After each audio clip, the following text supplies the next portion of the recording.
La lectura del día de hoy está tomada del Evangelio según San Mateo. En aquel tiempo vio Jesús al pasar a un hombre llamado Mateo, sentado al mostrador de los impuestos, y le dijo: «Sígueme». Él se levantó y lo siguió.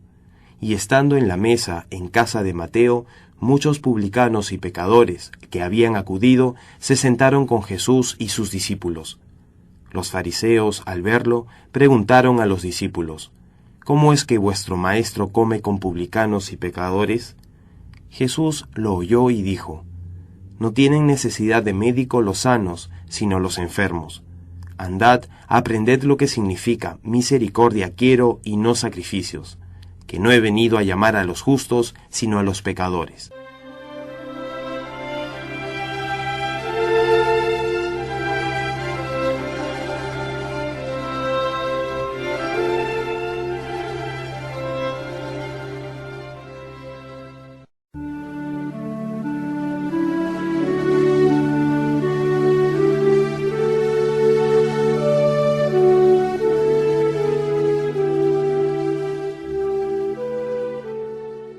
Leemos en el Evangelio el pasaje de la vocación de Mateo, de Leví.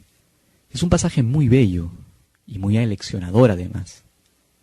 La parte del Evangelio que termina este pasaje es cuando Jesús le dice a quienes lo escuchan que ha venido a buscar a los pecadores. Y esto porque Mateo era considerado un pecador. Recordemos que era un recaudador de impuestos. Esto en el tiempo de Jesús era muy malo, muy mal visto además, porque se prestaba, evidentemente, para que esa persona no solamente se convirtiera en un ladrón, sino también en un traidor a la patria.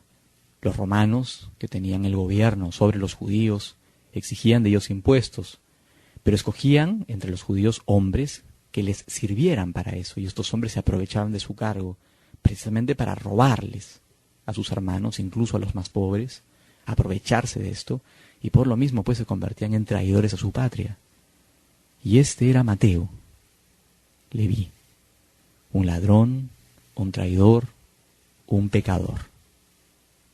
Y sin embargo Jesús lo llama, le dice: «Ven y sígueme». Mateo lo acoge en su casa y lo acoge junto a otros cobradores de impuestos, y es allí cuando la gente murmura: ¿cómo es posible que este hombre, Jesús, se siente a la mesa de los pecadores? Y es entonces allí cuando Jesús les dice: no necesitan al médico los que están sanos, sino los enfermos. Y le cita un pasaje del Antiguo Testamento: misericordia quiero y no sacrificios. Y esto con respecto a sus oyentes es muy importante, porque los que murmuran son los fariseos, es decir, personas que se creían intachables. Y ciertamente lo eran, pero con respecto a lo externo, a lo exterior de la ley, eran escrupulosamente cumplidores de la ley. Pero interiormente, como dice Jesús, eran como sepulcros, blanqueados, pero sepulcros llenos de podredumbre, porque se habían olvidado del amor, de la compasión, de la misericordia.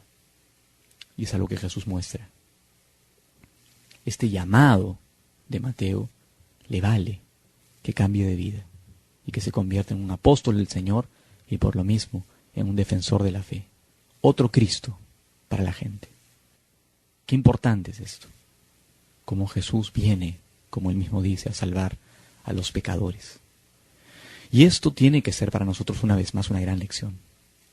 Porque es imposible que acojamos a Cristo si nos creemos buenos, si nos hacemos fariseos, si en el fondo juzgamos nuestra vida por lo externo, porque cumplimos, porque hacemos en todo caso lo que es correcto, cosa que no está mal, al contrario, todo eso es bueno. Pero lo más importante es el interior. Si en verdad no nos reconocemos pecadores, si en verdad con humildad miramos nuestra vida y reconocemos qué tan necesitada está de Dios, de la presencia de Jesús, si en verdad no somos capaces de aceptar que necesitamos a Dios, entonces Él pasará por nuestra vida de largo y no se detendrá. En cambio, si realmente descubriendo nuestro pecado, aceptando con humildad nuestra fragilidad, nos ponemos en manos del Señor, entonces Él podrá curarnos, hacernos diferentes, unos apóstoles como Mateo, defensores de la fe, testimonio de su amor en el mundo. Por eso recordemos estas palabras del Señor: misericordia quiero y no sacrificios. El Señor espera amor, caridad, compasión, comprensión, mucho más que simplemente cumplimiento.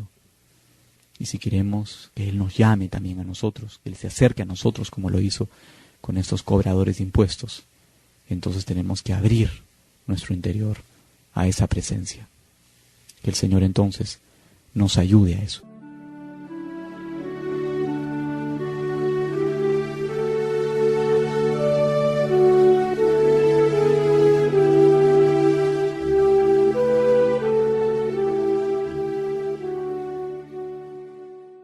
Vayamos a Mateo, vayamos al ejemplo de este hombre que trabajaba para el enemigo, porque esa es la definición que hay que dar de Mateo.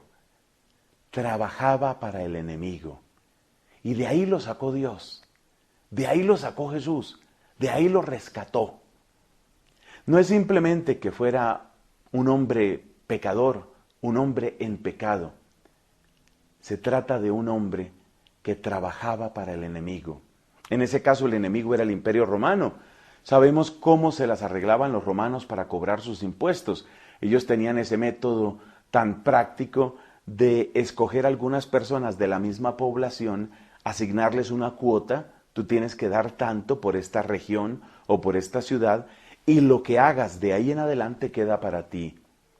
De ese modo, en realidad, los romanos estaban siguiendo la famosa estrategia de divide y reinarás, porque resulta que al poner a unos a reclamar los impuestos de otros, pues ya la gente quedaba dividida en sus intereses. Y Mateo era de esos. Mateo era de los que cobraba impuestos, de los que explotaba a los pobres. Y Jesús lo llama con misericordia, lo llama con compasión, llama a este pecador, a este explotador. Con lo cual ya viene una primera enseñanza para nosotros. ¿Por qué Jesús tiene compasión de un explotador? Porque el explotador es el primer explotado. Porque el pecador, el agresivo, el opresor, es el primero que se daña con su pecado. El violento primero tiene que despedazarse a sí mismo antes de despedazar a otro.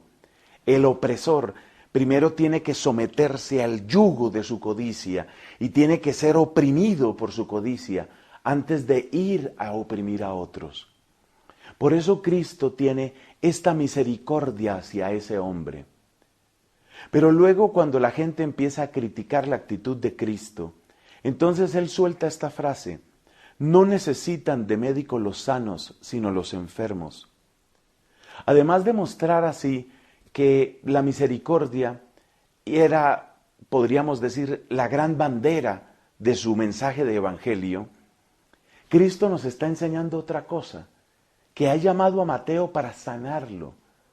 Es decir, Jesús trata a Mateo como un enfermo, y además lo trata como alguien que a través de un camino, a través de un seguimiento, llegará eventualmente a sanarse. La sanación de Mateo consiste en seguir a Cristo. Estando con Cristo, siguiendo las huellas de Cristo, al lado de Cristo y a la vez detrás de Cristo, Mateo se va sanando de su codicia, de su engaño. Bendita sanación. A veces uno cree que la sanación es un instante. Por ejemplo, se hace una oración de sanación, ya quedé sano. La sanación muchas veces es un camino. Hay que hacer camino junto a Cristo para llegar a sanarse de tantas idolatrías que una vez tuvieron poder en nuestras almas.